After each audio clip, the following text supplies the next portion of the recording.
الحمد لله نحمده ونستعينه ونستغفره ونؤمن به ونتوكل عليه ونعوذ بالله من شرور أنفسنا ومن سيئات أعمالنا من يهده الله فلا مضل له ومن يضلله فلا هادي له ونشهد أن لا إله إلا الله وحده لا شريك له ونشهد أن سيدنا ونبينا ومولانا محمدًا عبده ورسوله أما بعد فأعوذ بالله من الشيطان الرجيم بسم الله الرحمن الرحيم إن الله اصطفى آدم ونوحا وآل إبراهيم وآل عمران على العالمين ذرية بعضها من بعض والله سميع عليم إذ قالت امرأة عمران رب إني نذرت لك ما في بطني محررا فتقبل مني إنك أنت السميع العليم فلما وضعتها قالت رب إني وضعتها أنثى والله أعلم بما وضعت وليس الذكر كالأنثى وإني سميتها مريم وإني أعيذها بك وذريتها من الشيطان الرجيم صدق اللہ العظیم۔ آج سورہ آل عمران کی آیت نمبر 33 تا آیت نمبر 37 کا ترجمہ ہوگا انشاءاللہ اور اس کی تفسیر ہوگی۔ ان آیتوں کا ترجمہ یہ ہے، اللہ تبارک و تعالیٰ ارشاد فرماتے ہیں، یقیناً اللہ تبارک و تعالیٰ نے آدم علیہ السلام کو، نوح علیہ السلام کو، ابراہیم علیہ السلام کے خاندان والوں کو، اسی طرح عمران کے خاندان والوں کو تمام جہانوں میں منتخب فرمایا ہے۔ ان میں سے بعض کی اولاد ہیں۔ اللہ تبارک و تعالی خوب سننے والا ہے، خوب جاننے والا ہے۔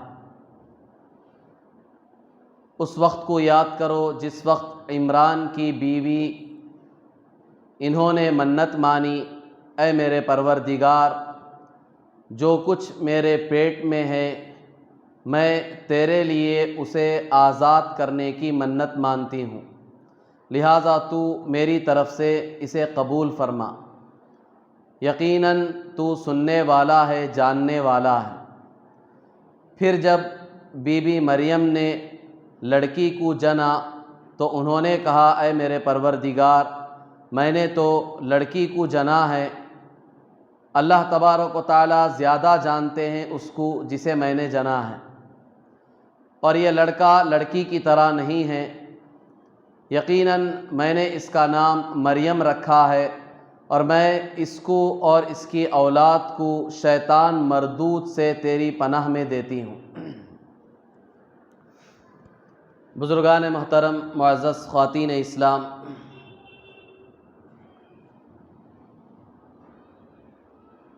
سب سے پہلے یہاں اس آیت میں اللہ تبارک و تعالی جناب محمد رسول اللہ صلی اللہ علیہ وسلم کو تسلی دے رہے ہیں، کیونکہ کافروں نے آپ علیہ السلام کا انکار کیا، آپ کی نبوت کو جھٹلایا، تو انبیاء علیہ السلام کا ذکر کر کے اللہ تسلی دے رہے ہیں کہ اس سے پہلے بھی بہت سارے انبیاء علیہ السلام دنیا میں آئے، اور اس وقت ان کی قوموں نے ان کی تکذیب کی، جھٹلایا، لیکن انبیاء کے مقام اور مرتبے میں کوئی کمی نہیں آئی، کیونکہ ہم نے ان نبیوں کو سارے جہان کے انسانوں پر فضیلت عطا فرمائی، ان کا مقام اور مرتبہ سب سے زیادہ بلند۔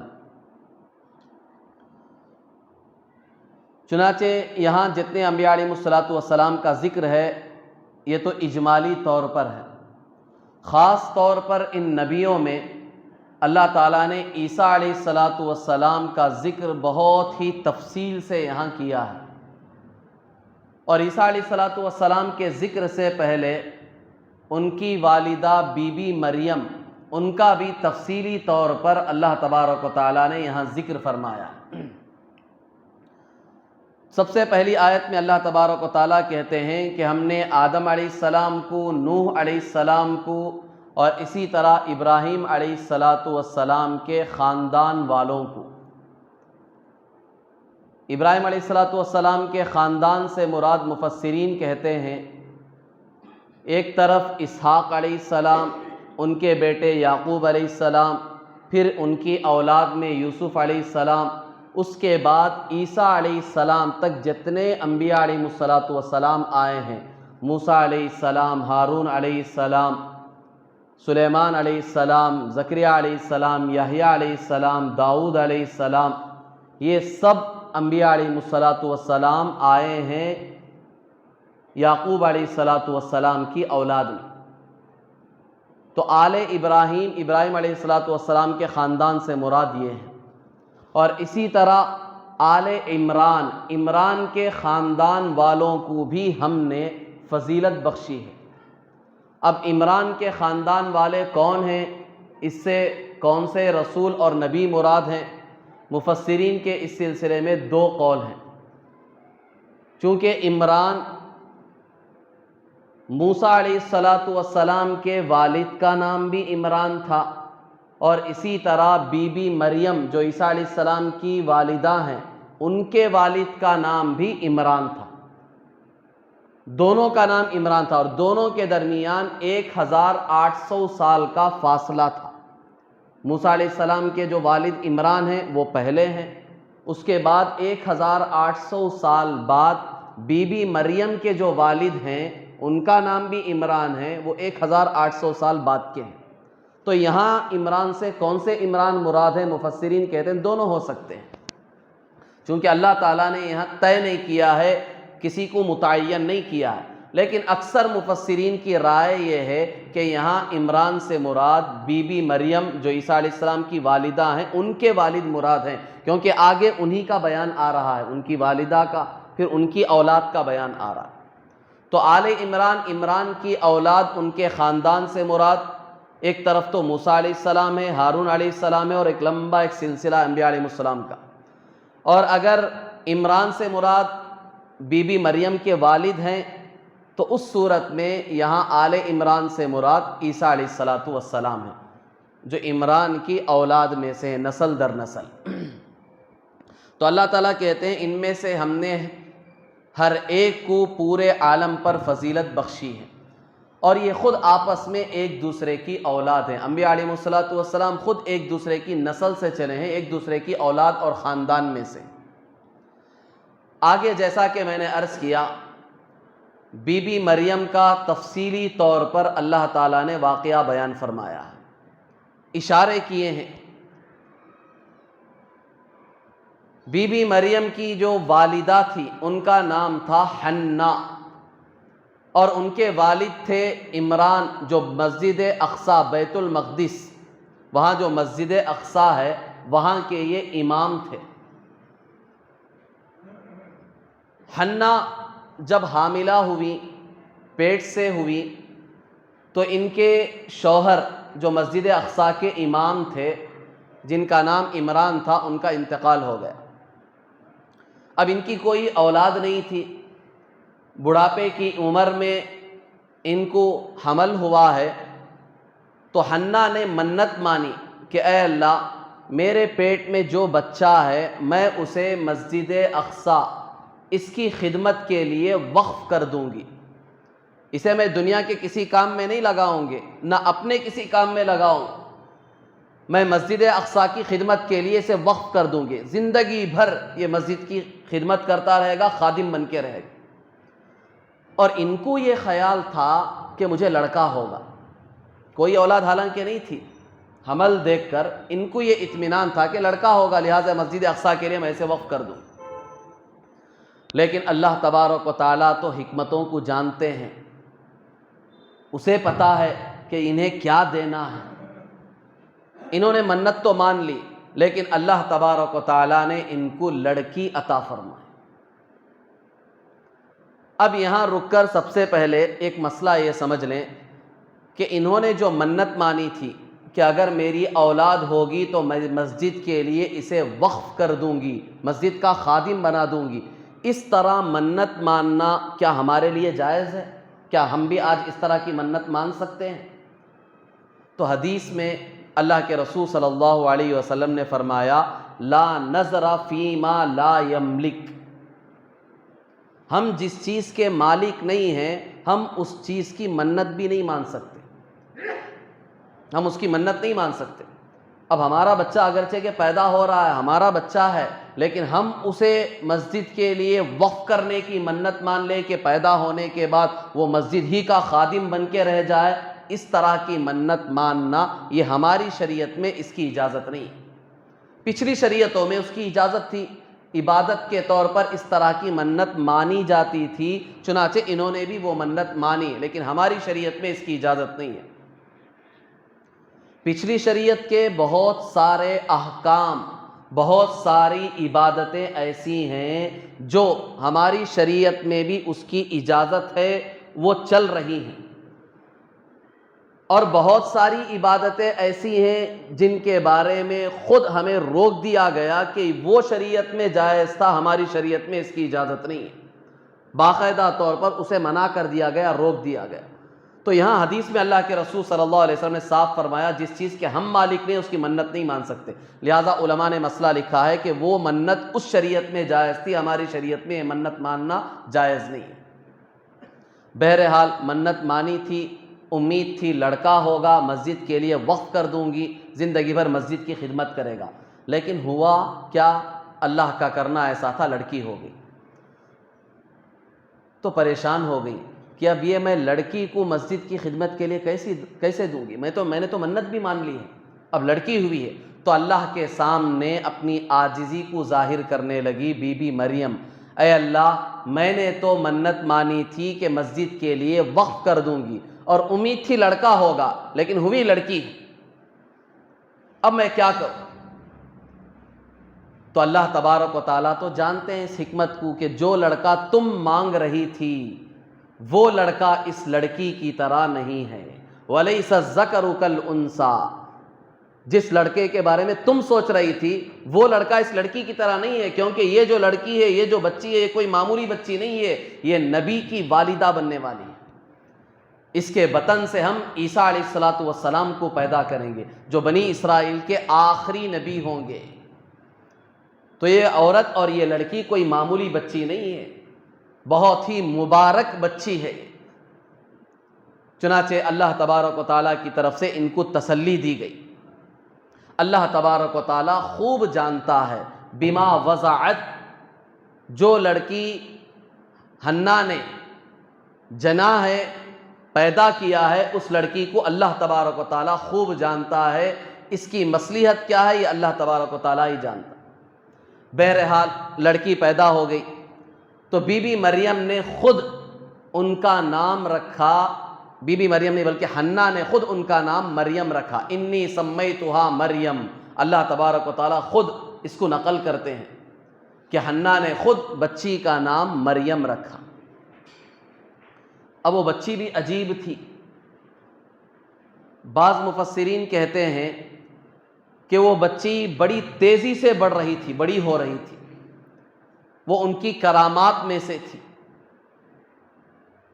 زکریا علیہ السلام جو ان کے خالو تھے، کیونکہ یہ جو حنا تھی ان کی والدہ، وہ اور زکریا علیہ السلام کی جو بیوی تھی دونوں آپس میں سگی بہنیں تھیں،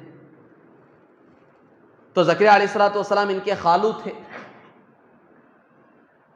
زکریا علیہ السلام نے مسجد کے اوپر ان کے لیے ایک کمرہ بنایا، بالکل مسجد کا جو باہری حصہ ہے یہاں سے سیڑھیاں لگائی، آگے وہ آیتیں آ رہی ہیں اس میں تفصیلات بیان کی گئی ہے، مسجد کے باہر کے حصے میں سیڑھیاں لگائی اور ایک کمرہ بنایا، وہاں ان کو رکھا، اور بعض مفسرین کہتے ہیں ایک دودھ پلانے والی عورت کو باقاعدہ ان کے دودھ پلانے کے لیے رکھا، اور بعض مفسرین کہتے ہیں ان کو دودھ کی حاجت ہی نہیں پڑی، ضرورت ہی نہیں پڑی، کیونکہ وہ بہت تیزی سے بڑی ہو گئی۔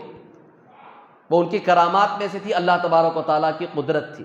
اور زکریا علیہ السلام نے خود ان کو وہاں کمرے میں رکھا اور وہ خود تنہا ان کی نگرانی کیا کرتے، اس کی تفصیلات آگے آئیں۔ لیکن مجھے یہاں آپ حضرات کے سامنے یہ بات عرض کرنی ہے کہ یہاں بی بی مریم نے حنا نے سب سے پہلے خود ان کا نام مریم رکھا۔ تو یہاں سے علماء نے یہ مسئلہ بیان کیا ہے کہ عورت خود اپنے بچے کا نام رکھ سکتی ہے۔ یہ کوئی ضروری نہیں ہے کہ باپ ہی نام رکھے یا لڑکے والے ہی نام رکھ سکتے ہیں، ان کے گھر والے ہی رکھیں گے، ان کو لڑکی والوں کو اجازت نہیں، ایسا نہیں ہے۔ لڑکے والے بھی نام رکھ سکتے ہیں، لڑکی والے بھی نام رکھ سکتے ہیں، اور خود شوہر بھی نام رکھ سکتا ہے، خود بیوی بھی نام رکھ سکتی ہے۔ شریعت میں کسی طرح کا کوئی مسئلہ نہیں ہے، کسی کے لیے ضروری ہے اور کسی کے لیے جائز نہیں، ایسا نہیں ہے، سب کو اجازت ہے، جو چاہے نام رکھ سکتے ہیں۔ اور دوسری بات، نام رکھنا بچے کے لیے احادیث میں بعض روایتوں میں آیا ہے کہ پہلے ہی دن نام رکھ سکتے ہیں، جس دن بچہ پیدا ہوا اسی دن آپ نام رکھ سکتے ہیں، اس کے لیے آپ پہلے ہی سوچ کر رکھ لیں، کچھ لڑکوں کے نام کچھ لڑکیوں کے نام معلوم کر کے رکھ لیں، پہلے ہی دن آپ نام رکھ سکتے ہیں۔ اگر نہیں رکھ سکے تو 7 دن تک کی گنجائش ہے، کم از کم 7 دن تک رکھ لینا چاہیے، اس سے زیادہ تاخیر نہیں کرنا چاہیے۔ تاخیر کریں گے تو حرام تو نہیں ہے، لیکن بہتر نہیں ہے، کم از کم 7 دن کے اندر اندر نام رکھ لینا چاہیے۔ اور یہاں نام رکھنے سے پہلے آگے کی آیت میں خود حنا نے جب یہ بچی بی بی مریم پیدا ہوئی تو انہوں نے اللہ سے ایک دعا مانگی، انی اعیذها بک وذریتها من الشیطان الرجیم، اے اللہ میں اپنی اس بچی کو اور اسی طرح اس کی آنے والی جو اولاد ہے دونوں کو میں تیری پناہ میں دیتی ہوں شیطان مردود سے، کہ شیطان سے اس کی حفاظت فرما اور اس کے آنے والی اولاد کی بھی حفاظت فرما۔ ان کی اس دعا کا اثر کیا ہوا؟ بخاری شریف اور مسلم شریف دونوں جو حدیث کی صحیح کتابیں ہیں ان میں روایت موجود ہے، خود حضور صلی اللہ علیہ وسلم نے فرمایا جب بھی کوئی انسان پیدا ہوتا ہے، آدمی کا بچہ پیدا ہوتا ہے تو شیطان اسے کچوکے لگاتا ہے، اس طرح انگلی لگاتا ہے، انگلی مارتا ہے، اسی کی وجہ سے بچے پیدائش کے وقت روتے ہیں۔ یہ حدیث ہے بخاری اور مسلم شریف کی روایت ہے، اسی کی وجہ سے بچے روتے ہیں۔ اور پھر آگے روایت میں حضور صلی اللہ علیہ وسلم نے خود فرمایا کہ سوائے 2 بچوں کے، ایک بی بی مریم یہ اور اسی طرح ان کے بیٹے یعنی عیسیٰ علیہ السلام، ان دونوں کو اللہ تبارک و تعالیٰ نے شیطان کے اثر سے بچا لیا۔ ان کو شیطان کچوکے نہیں لگا سکا، ان کو اپنا ہاتھ نہیں لگا سکا شیطان۔ کیوں؟ اس لیے کہ ان کی والدہ نے دعا مانگی تھی، انی اعیذها بک وذریتها من الشیطان الرجیم، اے اللہ میں اپنی اس بچی بی بی مریم اور اسی طرح ان کی اولاد کے لیے میں دعا مانگتی ہوں، میں ان دونوں کو تیری پناہ میں دیتی ہوں، تو شیطان مردود سے ان کی حفاظت فرما۔ تو اللہ کے رسول صلی اللہ علیہ وسلم نے صاف فرمایا کہ ان دونوں کو شیطان کچوکے نہیں لگا سکا، ان کو اپنا ہاتھ نہیں لگا سکا۔ اب یہاں ایک ذہن میں سوال پیدا ہوتا ہے، کیا اس کے علاوہ سارے بچوں کو حتیٰ کہ سارے نبیوں پر شیطان کا اثر ہوا ہے، شیطان نے کچوکے لگائے ہیں؟ تو اس سلسلے میں روایات میں تو اس کی کوئی صراحت نہیں ہے، البتہ محدثین نے یہ بات بیان کی ہے کہ اللہ کے رسول صلی اللہ علیہ وسلم خاص طور پر اس سے مستثنا ہے، یعنی شیطان آپ پر اثر انداز نہیں ہو سکا، شیطان نے آپ کو بھی کچوکے، شیطان نے حضور صلی اللہ علیہ وسلم کو بھی کچوکے نہیں لگائے، اثر نہیں ڈال سکا اپنا۔ اور ایک روایت میں آتا ہے کہ انسان کا جب بچہ پیدا ہوتا ہے تو اس کے ساتھ ہی ایک فرشتہ بھی اللہ تبارک و تعالیٰ بھیجتے ہیں اور ایک شیطان کا بچہ بھی پیدا ہوتا ہے ہر انسان کے ساتھ، جسے فارسی میں ہمزاد کہتے ہیں۔ شیطان کا جو بچہ پیدا ہو، اسے کیا کہتے ہیں فارسی میں؟ ہمزاد کہتے ہیں، اور اسے عربی میں وسواس کہتے ہیں۔ ہر انسان کے ساتھ ایک فرشتہ بھی ہوتا ہے اور ایک شیطان کا بچہ بھی۔ شیطان وساوس ڈالتا ہے اور فرشتہ اس کی رہبری کرنے کی کوشش کرتا ہے۔ اب اس کے مقدر میں ہدایت ہے تو ہدایت مل جاتی ہے، گمراہی ہے تو وہ بہک جاتا ہے۔ بہرحال شیطان کے اثرات تو ہر انسان پر پڑتے ہیں، اسی لیے کہا گیا بچہ پیدا ہوتے ہی جو سنت طریقہ ہے اس کے کان میں، سیدھے کان میں اذان دینی چاہیے، بائیں کان میں اقامت کہنی چاہیے۔ شیطان تو شروع میں کچوکے لگا چکا ہے، تھوڑا بہت تو اس کا اثر ہو چکا ہے، لیکن آئندہ اس کے اثرات سے حفاظت کے لیے اللہ کے رسول صلی اللہ علیہ وسلم نے باقاعدہ تعلیم دی کہ سیدھے کان میں اذان دی جائے، بائیں کان میں اقامت کہی جائے۔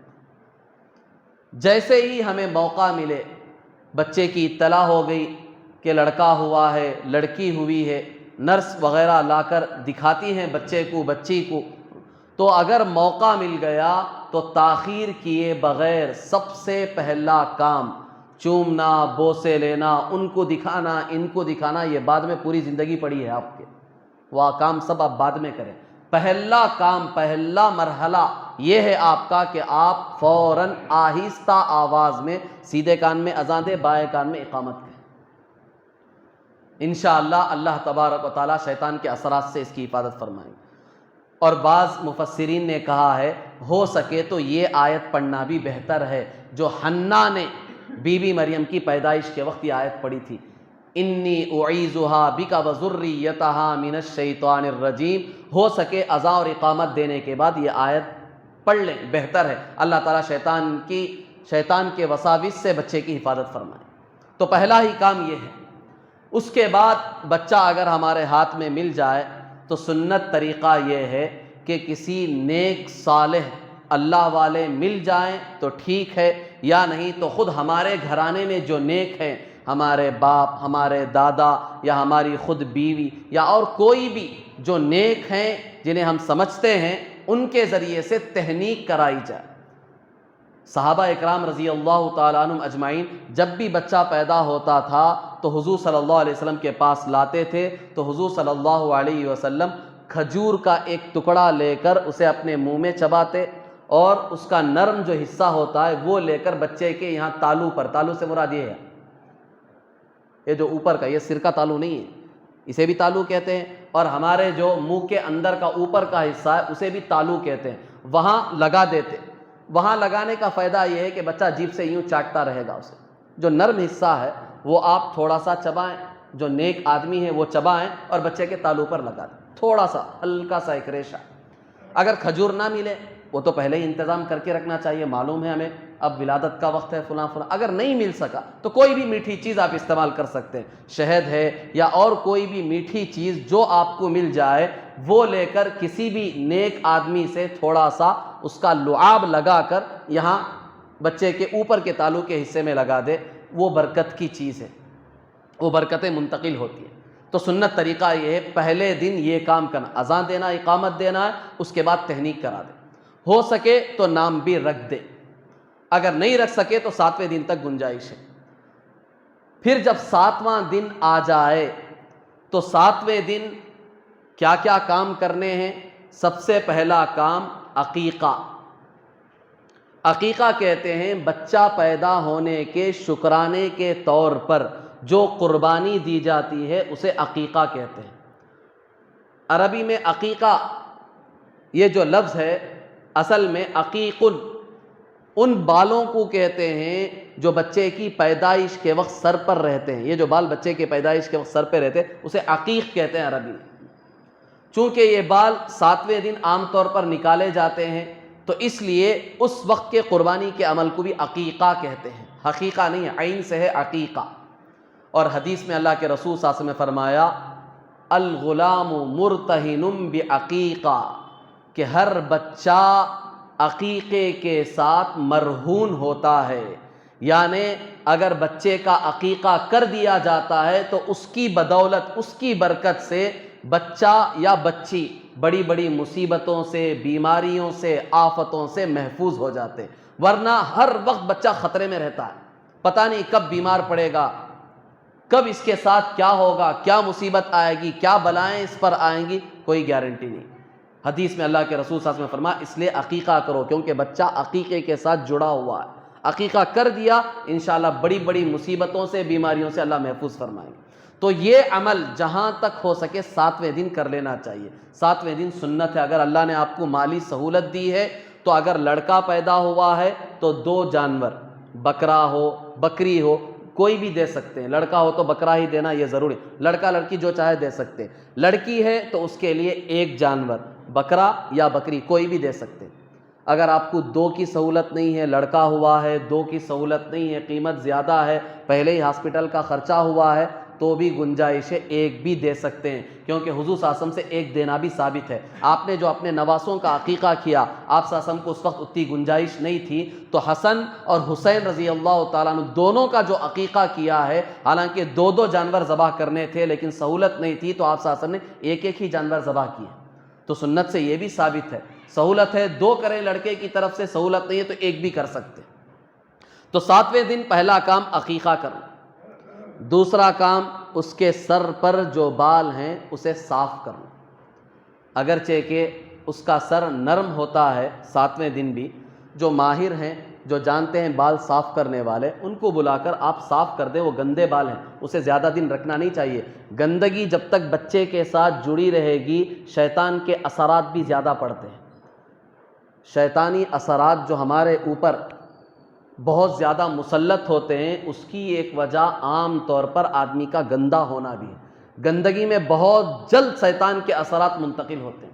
اسی وجہ سے جب ہم بیت الخلاء استنجا وغیرہ کو جاتے ہیں تو حضور صلی اللہ علیہ وسلم نے کیا دعا سکھائی؟ اللہم انی اعوذ بک من الخبث والخبائث، یہ خبیث جنات شیاطین سے اے اللہ ہماری حفاظت فرما، کیونکہ خاص طور پر یہ گندی جگہوں میں گندی چیزوں سے بہت زیادہ ان کا اثر پڑتا ہے۔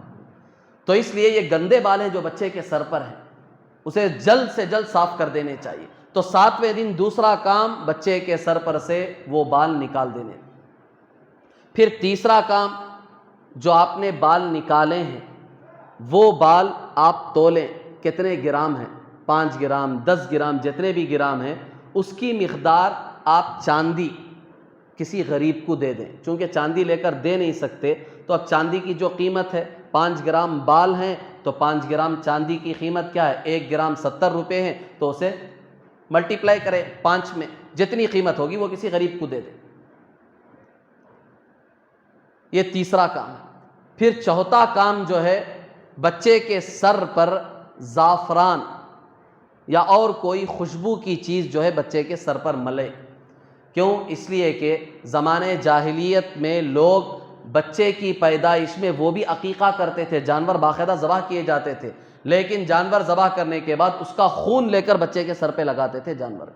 تو اس لیے حضور صلی اللہ علیہ وسلم نے اس کے بدلے میں بتایا کہ زعفران یا اور کوئی خوشبو کی چیز آپ اس کے سر پر تھوڑا سا مل دیں۔ اور اس کے بعد 5واں اور آخری کام، وہ بچے کا نام رکھنا ہے۔ اچھے سے اچھا نام سوچ کر آپ بچے کا رکھیں۔ عام طور پر لوگ نئے نام کی بہت زیادہ تلاش میں رہتے، میرا نام ایسا ہونا چاہیے کہ پورے محلے میں کسی کا نام ایسا نہ ہو، پورے خاندان میں کسی کا ایسا نام نہ ہو، پورے بنگلور میں کسی کا نام ایسا نہ ہو، پھر تو شیطانوں ہی کا نام ملے گا۔ ایسے نام اگر چاہیے تو وہ تو شیطان کے ہی ملیں گے، وہ انسانوں کے نام نہیں ملیں گے۔ نام وہ رکھو جو انبیاء علیہ الصلوۃ والسلام کے ہیں، صحابہ کے نام ہیں، صحابیات کے نام ہیں۔ یہ عجیب معاملہ ہے، انبیاء کے نام لوگوں کو بتائے جاتے ہیں تو کہتے ہیں یہ نام بہت پرانا ہو گیا ہے۔ اللہ اکبر، نبی کا نام پرانا ہے لیکن ان کی زندگیوں کے برکات موت تک ساتھ رہیں گے۔ تم نئے نام کی تلاش کرو گے، اس کے معنی کیا کیا ہوں گے۔ لوگ انٹرنیٹ میں نئے نئے نام دیکھتے ہیں، اس میں اکثر معنی بھی جو بتائے جاتے ہیں وہ غلط بتائے جاتے ہیں۔ کتنے ویب سائٹس ایسے ہیں جو یہودیوں نے بنائے اسلامک نام سے، اور بعض ویب سائٹس ایسے ہیں جو قادیانیوں نے بنائے ہیں، اسلامک ویب سائٹس کے نام سے بنائے ہیں، اور اس میں معنی بھی بہت سارے غلط ہوتے ہیں، عجیب عجیب طریقے کے نام ہوتے ہیں۔ اب وہ دیکھتے ہیں لوگ، دیکھ کر یہ نام لا کر پوچھتے ہیں میں نے یہ نام سوچا یہ رکھ لوں وہ رکھ لوں۔ اب انہیں انبیاء کے، صحابہ کے، صحابیات کے نام بتائے جاتے ہیں، ان کو پسند نہیں آتے۔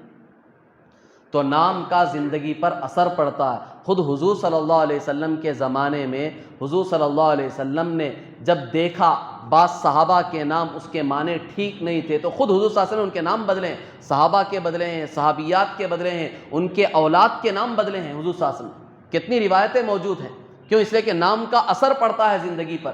اس لیے نام ایسا ہونا چاہیے جس کے معنی اچھے ہوں، یا کم از کم انبیاء کے نام ہوں، صحابہ کے ہوں، صحابیات کے ہوں، اولیاء اکرام کے ہوں، اللہ کے جو نیک بندے بندیاں گزری ہیں ان کے نام ہونے چاہیے، ایسے نام تلاش کر کے رکھنے چاہیے، اس کے اثرات زندگی پر پڑتے ہیں۔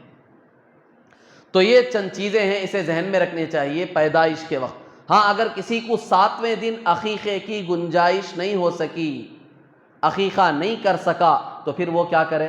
اس کے لیے شریعت میں گنجائش ہے 14ویں دن، 7 کے بعد 14واں دن آتا ہے، آپ اس دن اگر آپ کو گنجائش ہو جائے تو 14ویں دن آپ کر دیں۔ یہ بھی اگر آپ کو گنجائش نہیں ہے تو پھر 21ویں دن بھی آپ عقیقہ کر سکتے ہیں۔ اس میں بھی اگر آپ کو گنجائش نہیں ہے، پیسوں کی سہولت نہیں ہے، تو شریعت نے آپ کو رخصت دی ہے، جب چاہے آپ عقیقہ کر لیں۔ لیکن یہ عقیقہ کرنا واجب تو نہیں ہے، ہماری بھلائی کے لیے شریعت نے ایک حکم دیا کہ تمہارا بچہ محفوظ ہو جائے گا، تو جب سہولت ہو آپ عقیقہ کریں۔ لیکن اس میں ایک بات کا یہ خیال رکھیں، جب بھی آپ عقیقہ کریں گے تو اس میں 7ویں دن کا حساب رکھ لیں تو بہتر ہے۔ اب وہ حساب رکھنا بہت آسان ہے، کوئی مسئلہ نہیں۔ آپ 2 سال کے بعد بھی اگر عقیقہ کر رہے ہیں، نہیں کر سکے، 2 سال کے بعد اپنے بچے کا عقیقہ کر رہے ہیں، تو صرف آپ کو یہ دیکھنا ہے کہ جس دن بچہ پیدا ہوا ہے، جمعہ کے دن پیدا ہوا ہے، تو ایک دن پہلے عقیقہ کریں، برابر 7 کی ترتیب بیٹھ جائے گی۔ 7، 14، 21، 28، 35، 42، یہ جو ترتیب ہے وہ برابر 7 کی ترتیب بیٹھ جائے گی۔ چاہے 5 سال کے بعد کریں، 10 سال کے بعد کریں، صرف آپ کو کیا دیکھنا ہے؟ بچہ جس دن پیدا ہوا اس سے ایک دن پہلے کر لیں، یہ 7 کی ترتیب برابر بیٹھ جائے گی انشاءاللہ۔ اب یہاں یہ بھی مسئلہ سن لینا اور سمجھ لینا چاہیے، بعض لوگوں کے ذہنوں میں یہ بات پیدا ہوتی ہے، ہم نے اپنے بچوں کا عقیقہ نہیں کیا ہے، بعض کے بچے 3 سال کے ہو گئے، 5 سال کے ہو گئے، 7 سال کے ہو گئے، کیا اب ان کا عقیقہ کر سکتے ہیں؟ کر سکتے ہیں، اجازت ہے، جب تک زندہ ہیں۔ اگر خود ہم نے اپنا عقیقہ نہیں کیا ہے، نہ میں نے کیا، نہ ہمارے والدین کو پتا تھا، انہوں نے ہمارا عقیقہ نہیں کیا، تو کیا اب کر سکتے ہیں؟ کرنے کی اجازت ہے، کر سکتے ہیں۔ لیکن عقیقے کے وقت جو بال منڈانے کا مسئلہ ہے، کیا بڑی عمر میں بھی عقیقہ کرتے وقت بال منڈانا ضروری ہے؟ ضروری نہیں۔ مرد ہے، منڈانا چاہے تو بال صاف کر سکتا، ہمارے لیے تو کوئی مسئلہ نہیں ہے، ہم یہ عمر میں بھی عقیقہ کر رہے ہیں اور اس سنت کو زندہ کرنے کے لیے بال صاف کر رہے ہیں، تو کوئی مسئلہ نہیں، ہم بال صاف کر سکتے ہیں، چاہے ہماری 10 سال کی عمر ہو، چاہے 50 سال کی عمر ہو، کوئی مسئلہ نہیں، صاف کر سکتے ہیں، ضروری نہیں، صاف کرنا چاہے تو کر سکتے ہیں۔ لیکن مسئلہ آتا ہے لڑکی کا۔ لڑکی کے لیے بال صاف کرنا، جب لڑکی بالغ ہو جائے اس کے لیے بال صاف کرنا حرام ہے، ناجائز ہے، نہیں کر سکتی کسی بھی صورت میں۔ عام طور پر بہت سے لوگوں کو یہ مسئلہ پتہ نہیں، بعض لڑکیاں بڑی بھی ہو جاتی ہیں، ان کے سر پہ بال نہیں آتے، کچھ وجہ سے وہ بال صاف کرتی ہیں تاکہ بال دوبارہ آئیں، اس کے لیے صاف کرنے کی اجازت نہیں ہے۔ بال اگر چھوٹے چھوٹے ہیں، بال نہیں آ رہے ہیں، تو وہاں اس کی جو نوک ہوتی ہے، نوک کاٹنے سے بھی نوک بعض مرتبہ مل جاتی ہیں، ان میں گھانٹی وغیرہ پڑ جاتی ہے تو بال بڑھنا بند ہو جاتے ہیں، تو وہاں نوک کاٹنے کی تو اجازت ہے، لیکن لڑکی کے بچی کے بال پورے کے پورے صاف کرنے کی اجازت نہیں۔ چھوٹی سی بچی ہے تو اس وقت گنجائش ہے، سال کی ہے، 1.5 سال کی ہے، تو اس وقت بھی عام طور پر بال منڈائے جا سکتے ہیں۔ لیکن جب بچی بڑی ہو جائے، چاہے آپ اس کا عقیقہ کر رہے ہوں، بچی کے لیے بال منڈانے کی اجازت ہے، بالکل حرام ہے۔ اور اس کے ساتھ ساتھ میں نے یہ بھی مسئلہ بتا دیا، اگر بالوں کے نہ بڑھنے کا مسئلہ ہے تو اس صورت میں بھی اس کے بال منڈانے کی اجازت نہیں ہے، کیونکہ لڑکی بڑی ہو چکی ہے، اس کے بال منڈائے نہیں جا سکتے۔ ہاں اس کے کوروں کو آپ بال بڑھنے کے لیے کٹ کرنے کی اجازت ہے عذر کے وقت۔ کون سا عذر؟ کہ بال بڑھنا بند ہو گئے۔ اب بعض لڑکیاں، بعض عورتیں شوق کے طور پر پہلے ہی ایک مقدار میں بال ہیں ان کے، جو عورت کے لیے حسن ہے، آدھی پیٹھ تک بال ہے، اب وہ چاہتی ہے کہ اور میرے لمبے بال بڑھیں، تو اب اس کے لیے نوک کٹ کر رہی ہیں، تو علماء نے صاف مسئلہ لکھا ہے، اس کے لیے اجازت نہیں ہے، کیونکہ ایک مقدار جس سے عورت کا حسن جھلکتا ہے، عورت کے حسن میں کوئی کمی نہیں آتی، اتنی مقدار میں جب عورت کو بال آ گئے ہیں تو پھر مزید بڑھانے کے لیے بال کاٹنا عورت کے لیے جائز نہیں۔ عذر کے وقت کاٹنے کی اجازت، دوسری صورت میں کاٹنے کی اجازت نہیں ہے۔ بہرحال یہ چند مسائل میں نے آپ حضرات کے گوش گزار کر دیے، بیان کر دیے۔ عام طور پر باقاعدہ طور پر یہ مسائل بیان نہیں کیے جاتے ہیں، اس لیے ان مسائل کو کبھی کبھی ان آیتوں کے ذیل میں بیان کر دیتا ہوں تاکہ آپ لوگوں کو یہ مسائل بھی معلوم، ورنہ تو عام طور پر معاشرے میں ان سب چیزوں کا علم نہیں ہوتا ہے، لوگ اسے جائز سمجھ کر ساری چیزیں کرتے رہتے ہیں، تو اس میں احتیاط کرنی چاہیے، اگر معلوم نہیں ہے تو مسئلہ معلوم کر لینا چاہیے۔ تو یہاں حنا نے اپنی بیٹی مریم کا نام خود رکھا اور اللہ تبارک و تعالیٰ سے دعا کی، اے اللہ میں ان کو اور ان کی اولاد کو شیطان مردود سے تیری پناہ میں دیتی ہوں۔ تو ہمیں بھی چاہیے کہ ہم بھی اپنی اولاد کو اللہ کے پناہ میں دیں، شیطان مردود سے ہر وقت حفاظت مانگتے رہیں، خاص طور پر ابتدائی مرحلے میں جو یہ کام کرنے کے ہیں ہمیں ضرور کرنے چاہیے، اور اس کے بعد بھی خاص طور پر اپنے بچوں کا خیال رکھنا چاہیے۔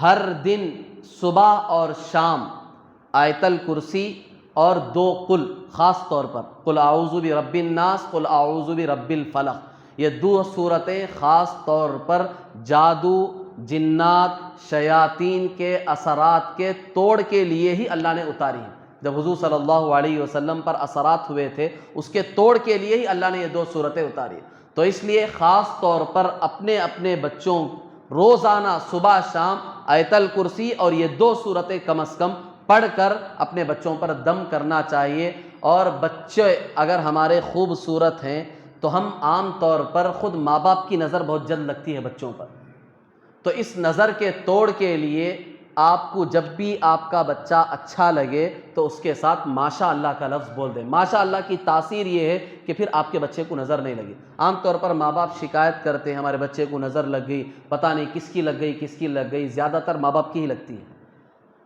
کیونکہ ماں باپ ہی بچوں کو صبح شام دیکھتے رہتے ہیں۔ اب دیکھتے رہتے ہیں اس کے ساتھ ماشاء اللہ نہیں کہتے تو ماں باپ کی نظر بھی بہت جلد لگتی ہے، اور نظر برحق ہے، حدیث ہے العین حق، کہ نظر لگنا برحق ہے، یہ ضرور لگتی ہے نظر، ہماری بھی لگ سکتی ہے غیروں کی بھی لگ سکتی ہے، تو اس لیے جب بھی کوئی بھی اچھی چیز ہم دیکھیں تو اس کے ساتھ ماشاء اللہ کہہ دیا، اور اپنے بچوں کی خاص طور پر فوٹوز کو شیئر نہ کیا کریں۔